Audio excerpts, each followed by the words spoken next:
오늘 고린도 후서에 나오는 사도 바울을 통해 주시는 그 말씀, 마음을 넓히라는 그런 말씀을 가지고 하나님의 뜻을 생각해 보려고 합니다.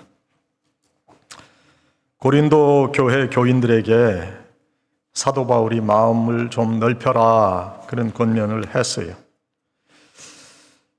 우리가 모든 것을 품고 그리고 담고 덮을 수 있는 그런 넓은 아량을 가진 사람이 된다면 완전 성화를 어느 정도는 이루어낸 그런 크리스찬이 될 수 있을 것입니다.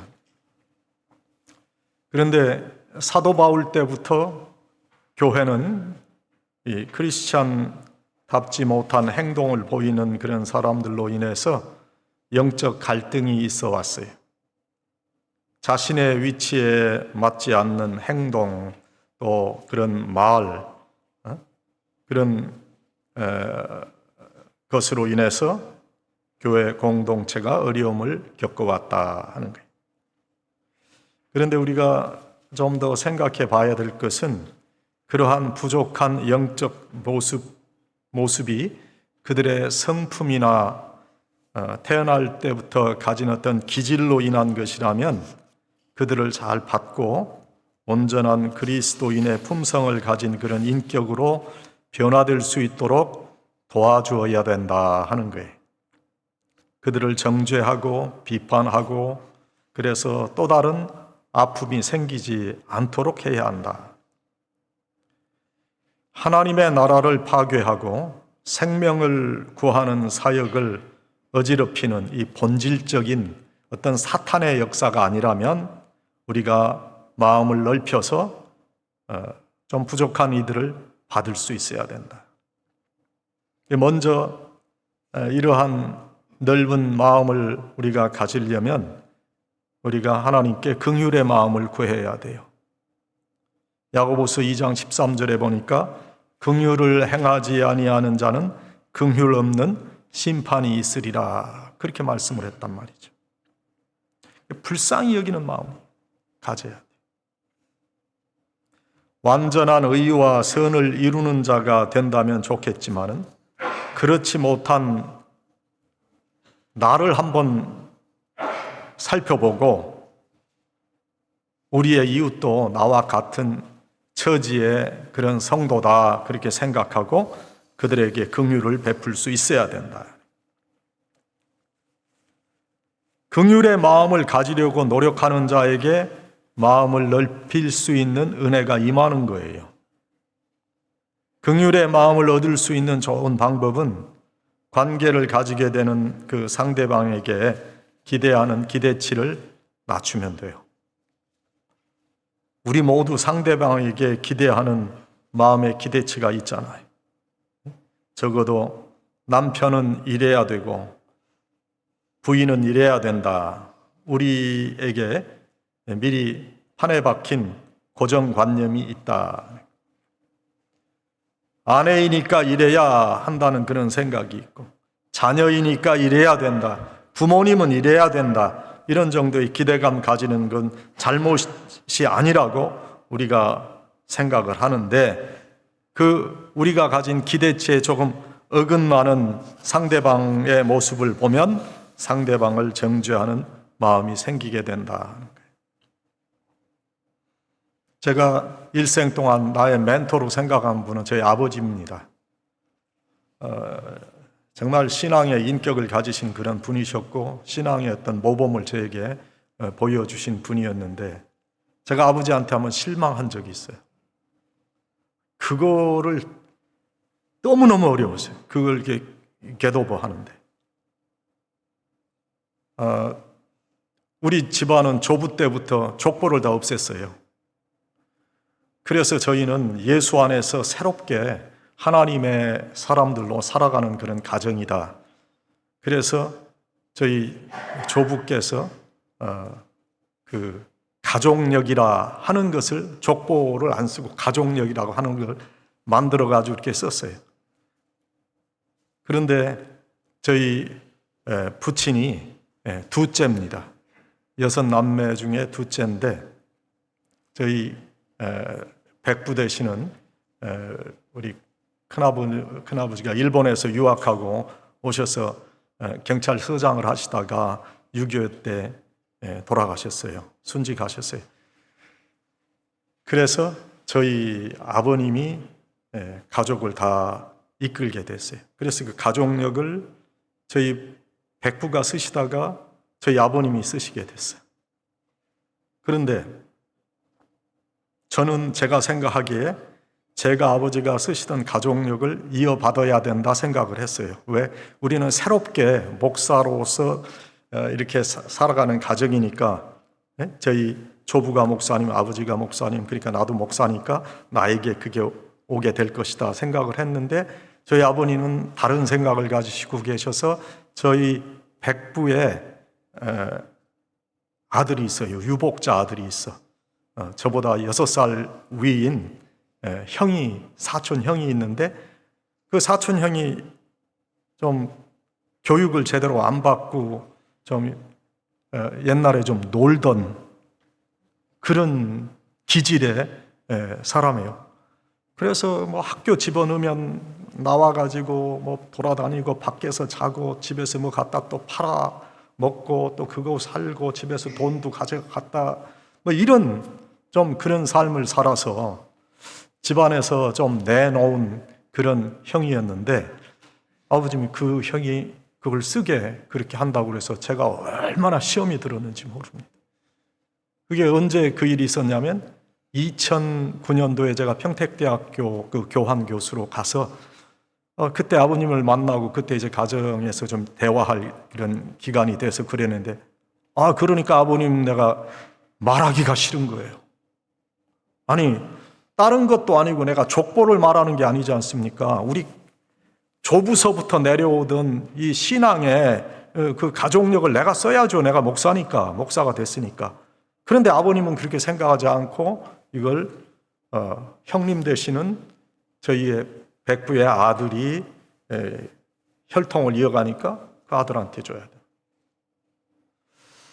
그걸 제가 이해하려고 하는데요, 너무너무 힘들었어요. 그렇게 아버님한테 제가 살갑게 하고 아버님과 좋은 관계가 있었는데, 그 일이 있고 난 다음에 제가 아버님과 이 간극이 생기고, 아니 제가 미국에 있으면서도 다 생활비를 제가 계속 보내잖아요. 제가 이렇게 어렵게 있지만은 아버님한테 최선의 대우를 하려고 제가 그렇게 했잖아요. 그런데 왜 다른 것도 아니고 가족력 쓰는 걸 왜 나한테 안 주셨습니까?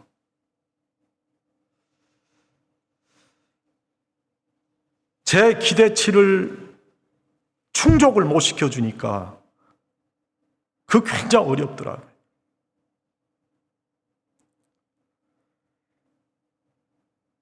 결국에 뭐 그렇다고 그래서 아버님과의 관계를 내가 끊을 수는 없잖아요. 아버님 돌아가실 때 많이 울었어요.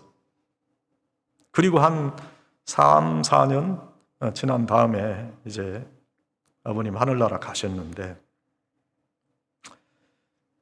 우리가 좀 어떤 때는 기대치를 우리가 내려놓으면 마음을 좀 넓힐 수 있지 않을까? 아버님은 아버님 나름대로의 어떤 생각이 있지 않았을까?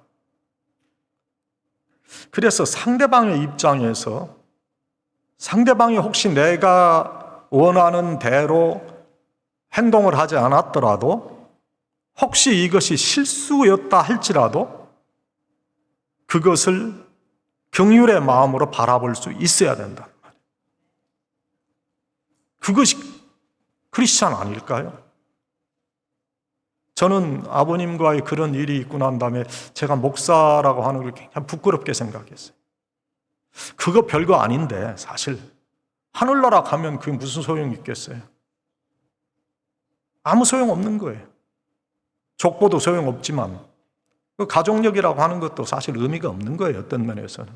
그런데 그걸 내가 그렇게 집착했다고 하는 것은 나에게도 잘못이 있구나. 긍휼의 마음을 우리가 가지고 어떻게든 남의 입장에서 생각을 해볼 수 있어야 되겠다. 루마니아의 순교자로 불렸던 리차드 범브란트 목사님이 계셨는데, 루마니아가 공산국가였을 때 이분이 예수 믿는다는 이유로 구속되어서 옥고를 치르게 됐어요. 어느 날 자신을 감옥에 잡아넣고 고문을 일삼던 비밀 경찰 하나가 자신의 감방에 들어오는 거예요. 놀라가지고 어떻게 당신 같은 사람이 이곳에 들어왔느냐 그렇게 물었어요. 그러니까 그가 이제는 나도 예수 믿는 기독교 신자가 됐습니다. 그렇게 대답을 하는. 아니, 그렇게 기독교 신자를 괴롭힌 당신이 어떻게 기독교 신자가 됐습니까? 그렇게 물으니까 그가 이렇게 대답을 합니다. 얼마 전에 12살 난 소년 하나가 꽃다발 들고 나를 찾아왔어요. 그리고 말하기를 이 꽃다발 당신 부인에게 꼭 전해주세요. 그러더래요. 이 소년의 부모님은 예수 믿는다는 이유로 이 비밀 경찰에게 잡혀서 감옥에 갔어요. 소년은 해마다 어머니 생일이면 꽃다발을 어머니께 드렸는데 그 해에는 꽃다발을 드릴 어머니가 곁에 계시질 않아서 그 비밀 경찰에게 가져왔다. 아니 그렇다고 왜 이걸 나한테 가져오느냐? 왜 나에게 꽃다발을 주느냐? 이렇게 물으니까 소년이 이렇게 대답을 했어요. 우리 어머니는 나에게 우리 크리스찬은 늘 원수를 사랑해야 된다. 그런 가르침을 주셨습니다. 그리고 내가 사랑할 수 없는 사람을 사랑하라. 그렇게 가르쳐 주셨습니다. 근데 내가 생각하니까 경찰서장 당신이 내 원수인 것 같습니다. 당신을 내가 용서할 수 없는데 그래서 당신을 사랑하는 마음을 가지고 용서하는 마음을 가지고 이 꽃다발을 당신에게 가져왔으니 당신 부인이 우리 어머니를 대신해서 이 꽃다발을 받아주면 좋겠습니다. 그렇게 말했다는 거예요. 이 비밀 경찰이 이 소년의 말에 감동이 되고 과연 예수 믿는다는 것이 무엇인가, 예수 그리스도의 사랑이 무엇인가 그걸 깊이 생각하다가 감동이 되어서 나도 예수를 믿게 되었습니다. 그리고 예수를 믿는다는 이유로 나도 감옥에 들어오게 되었습니다. 그렇게 말하는 거예요. 나이는 비록 어리지만 성숙한 어린 소년의 사랑의 실천, 긍휼의 마음이 한 사람의 마음을 움직이고 구원시키는 놀라운 역사를 이루었다 하는 거예요.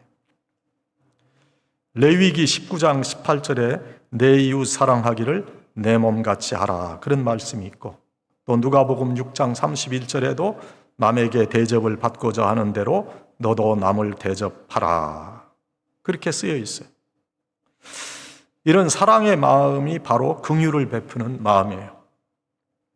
이러한 긍휼의 마음을 가지게 될 때 성숙한 신앙을 가진 신앙인이 되어가는 거지요. 아직 미숙한 신앙을 가진 그런 사람들은 나를 좋아하는 자만 좋아하고 마음에 들지 않는 자는 싫어합니다. 그러나 예수님께서는 우리가 긍휼에 풍성한 하나님의 사랑을 본받아 살아야 할 것을 말씀해 주시는 거예요. 사랑의 영역을 넓히는 것이 긍휼을 실천하는 거예요. 그래서 자신을 미워하는 사람까지도 어려움을 주는 사람까지도 사랑하라 그렇게 말씀을 하시는 거예요. 이러한 긍휼의 마음을 우리 주님께 구해야 될 거예요. 긍휼의 행동으로 천하보다 귀한 영혼을 얻을 수 있게 되는 거예요.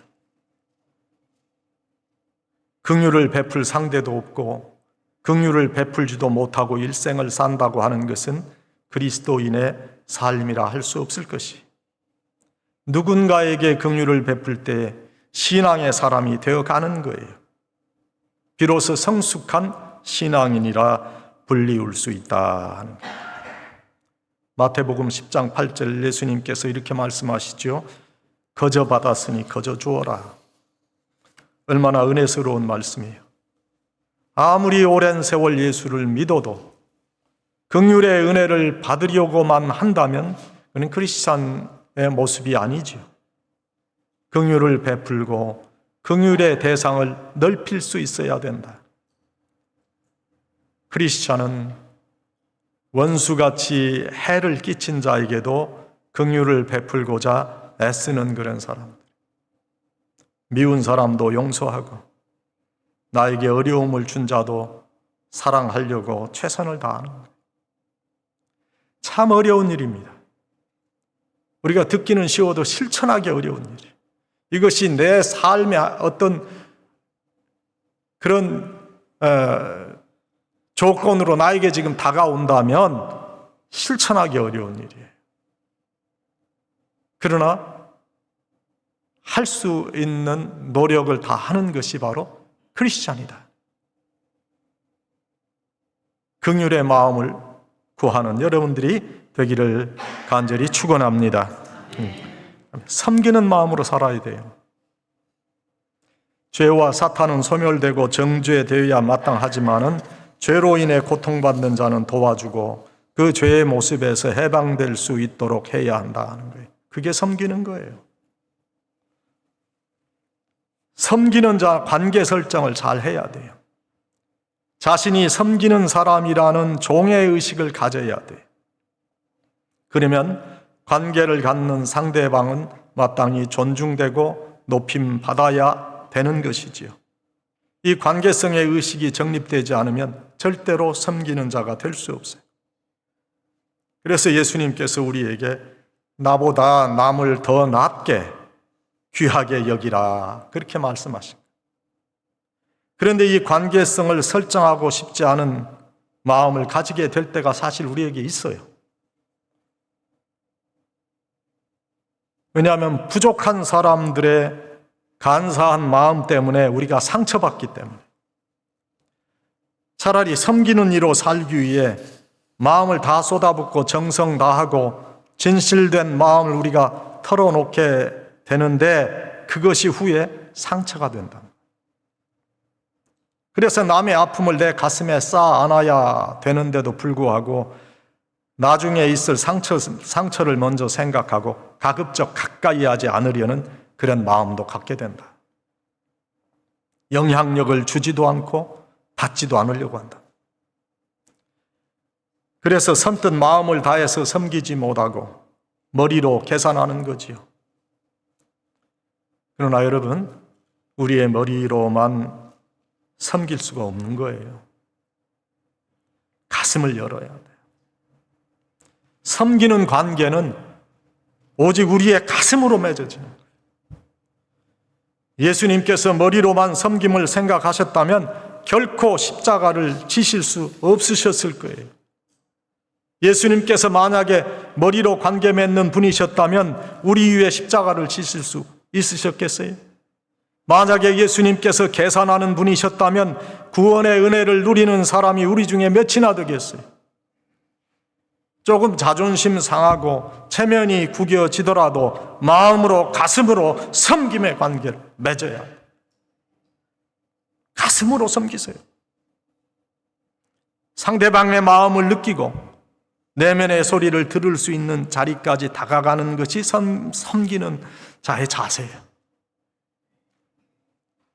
우리 주님은 그러한 관계 안에서 섬김의 역사를 가능하게 하셨어요.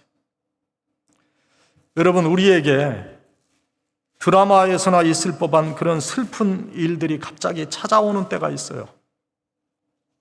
비극적 사건이 일어나면 우리의 삶 전체가 순식간에 무너져 내려요. 이럴 때 혼자 힘으로 아픈 현실을 극복하기가 너무 어려워. 일자리를 잃어요. 실직하는 거예요. 또 가족 중에 한 사람이 세상을 떠납니다. 때로는 부모로서 사랑하는 자녀의 고통을 지켜볼 수밖에 없는 때도 있어요. 자신이나 배우자가 불치병을 가지고 있음을 알게 되는 때, 이런 상황은 결코 혼자 감당하기 쉽지 않아요. 살아갈 용기를 잃어버릴 정도로 때로는 절망스럽고 나약해집니다. 그런데 이러한 때 함께 울고 함께 마음을 나눌 수 있는 사람, 그런 사람이 절실한 거예요. 내 속을 알아주고 같이 아파해 줄 수 있는 사람 몇 명만 있어도 어려움을 이겨낼 수 있다. 아무 말하지 않고 조용하게 곁을 줄 수 있는 사람, 섬기는 마음으로 사는 사람. 더 이상 견딜 수 없는 그 순간에도 함께하는 사람이 있다는 것을 경험하면 꿋꿋하게 극복할 수 있어요. 지금 어려움 속에 있는 그 누구에게 함께하는 사람으로 살고 있다면 섬기는 마음으로 살아간다고 말할 수 있다 하는 거예요. 여러분, 그 누군가에게 이런 사람이 되어주고 있습니까? 우리가 속한 신앙 공동체 안에 이러한 인생의 아픔을 가지고 있는 자들이 얼마나 되는가 한번 헤아려 보셨습니까? 함께 울고 함께 웃을 때 사람들은 우리를 통해서 예수님을 보게 되는 거예요. 어려움을 함께하는 자가 돼야 돼요. 방관자가 돼서도 안 되고 비난과 비판을 쏟아내는 자가 돼서도 안 됩니다. 공동체 안에서 교제하며 하나님의 용서와 회복, 소망을 나누는 사람이 돼야 돼요. 섬기는 마음으로 살아가면서 마음을 넓히는 자가 되어져 가는 것이다. 자신의 일에만 치우쳐 살아가는 것은 결코 섬기는 마음에서 비롯된 것이 아니, 남을 돌아보고 배려할 수 있는 마음을 꼭 가져야 그 사람 섬기는 사람이라고 할 수 있어요.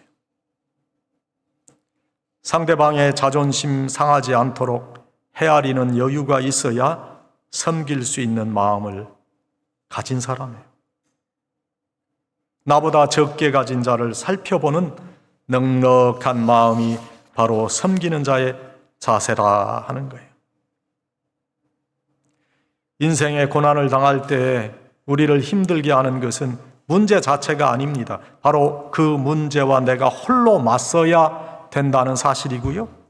그 고난을 함께 헤쳐나갈 그런 사람이 없다는 거예요. 바쁘고 분주한 이민의 삶을 살아가지만 잠깐 멈추어서 여러분의 주위를 한번 돌아보세요.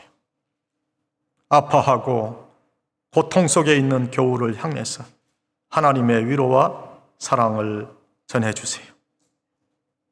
진실한 마음으로 다가가서 낙심하고 절망하는 가슴과 어깨를 보듬어 주세요. 마음의 귀로 고통의 소리를 듣고 가슴으로 상처를 보듬어 주세요. 우리가 건넨 그 위로가 그분들에게 하나님의 음성으로 역사될 거예요. 이런 마음이 섬기는 마음이고 우리의 마음을 넓히는 길입니다. 마지막으로 넉넉한 마음의 크기를 가져야 돼요. 좁은 마음으로 자조하지 말고 원망하지 말고 넓은 마음으로 더불어 기뻐하고 아픔을 나누고 실수도 때로는 받아주세요. 예수를 믿으면 그런 사람이 되어져 가야 되는 거지요. 세월이 빠릅니다. 제가 교회 파일들을 정리하면서 10년 전, 20년, 30년 전에 찍은 사진을 보니까 바로 어제 같은 그런 느낌이 드는데 세월이 그렇게 빨리 지났더라고요.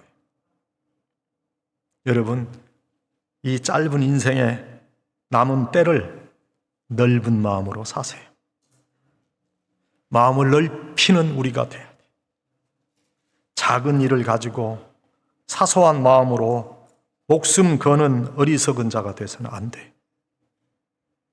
분명히 하나님의 사역을 막고 이것이 분명한 사탄의 역사다 하는 것은 우리가 다 단호하게 그것을 막을 수 있어야 됩니다. 그러나 본질적인 그런 것들이 아닌 일반적인 것들은 때로는 내 자신을 내려놓고 양보해도 큰 문제되는 거 아니에요. 적어도 그리스도인이 되었다고 하는 것은 남을 용서하고 때로는 자기 자신도 줄 수 있는 큰 마음을 가진 사람으로 변화되는 거예요. 용서는 그냥 복수의 칼을 가하는 사람이라면 그리스도인 되는 거 요원한 일이 되고 말 겁니다.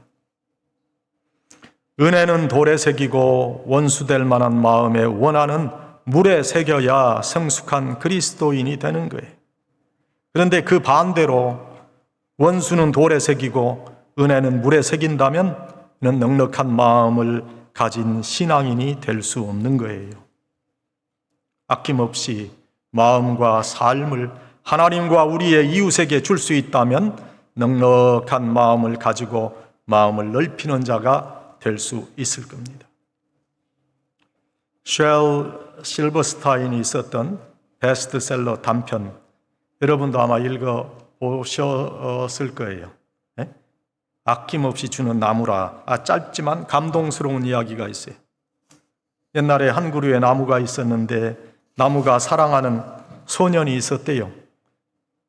나무가 사랑할 수 있는 그런 인간이 있겠습니까? 지어낸 이야기이기 때문에 그 인격적인 묘사를 하는 것이지요. 그런데 이 소년이 매일 나무에게 와서 떨어지는 나뭇잎으로 그 나뭇잎을 엮어서 왕자의 모자를 만들고 쓰고 놀았다는 거지요. 나무 위로 올라가서 사과도 따먹고 가지에 매달려 그네도 타고 그늘 밑에서 단잠을 자기도 했어요. 나무와 소년은 아주 행복했습니다. 그런데 시간이 흘러서 소년이 나이가 드니까 나무는 이전보다 혼자 있는 시간이 더 많아졌어요. 그러던 어느 날 소년이 찾아와서 나무에게 내가 즐겁게 살기를 원하는데 돈이 부족하다고 말하면서 돈이 필요하다, 그렇게 나무에게 말합니다. 나무가 내 열매를 따다가 팔아서 돈을 벌어 즐겁게 살라고 그렇게 말합니다. 하지만 나무는 행복했어요. 떠나간 소년은 오랜 세월 후에 다시 나무를 찾아왔어요. 그리고 내가 살 집이 필요하다. 그러니까 나무가 자신의 가지들을 베어가서 집을 지으라 그랬어요. 하지만 나무는 행복했어요. 떠나간 소년은 오랜 세월 후에 이제 노인이 되어서 나무에게 돌아왔어요. 내가 먼 나라에 가기 위해서 배가 필요한데 어떻게 이 배를 만들까? 그러니까 나무가 내 줄기 몸통을 베어서 배를 만들어라. 오랜 세월 후에 소년은 아주 지쳐서 기력 없는 노인이 되어서 나무를 찾아왔어요. 이젠 움직일 기력도 없는 그를 향해서 나무는 그루터기만 남은 자신의 몸 위에 그가 쉬도록 했다 하는 거예요. 그래서 나무는 또 행복했다는 그런 이야기입니다. 이 각박한 세상을 살아가는 우리 모두가 아낌없이 주는 나무처럼 살아간다면 이 세상은 얼마나 기쁘고 평화로운 곳이 되겠어요.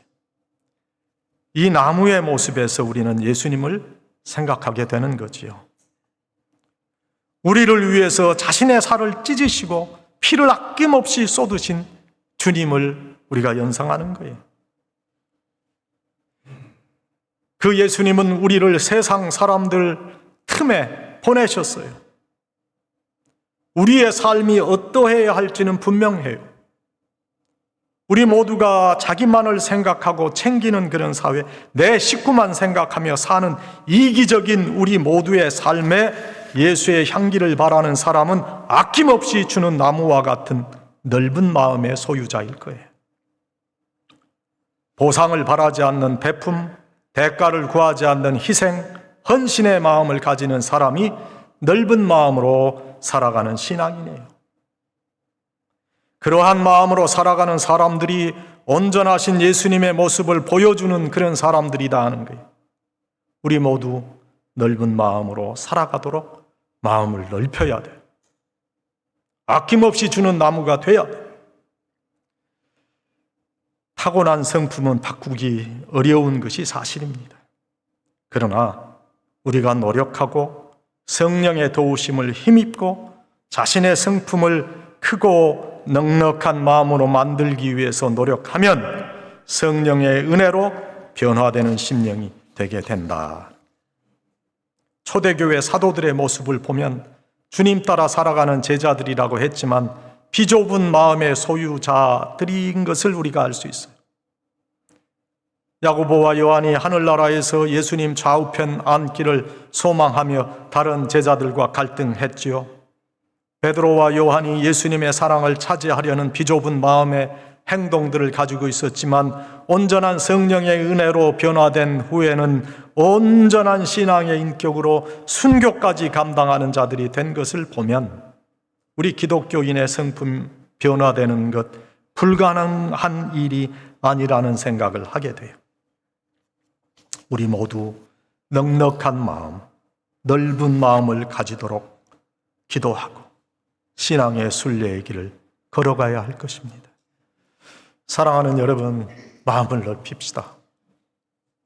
하나님께서 원하시는 신앙의 인격자로서 하나님께서 기뻐하시는 심령이 되기 위해서 나는 이제 그리스도인이기 때문에 큰 마음, 넓은 마음으로 살아가는 사람이라 하는 그런 마음을 가지고 세상을 이기시는 복된 성도들이 다 되시기를 간절히 축원합니다.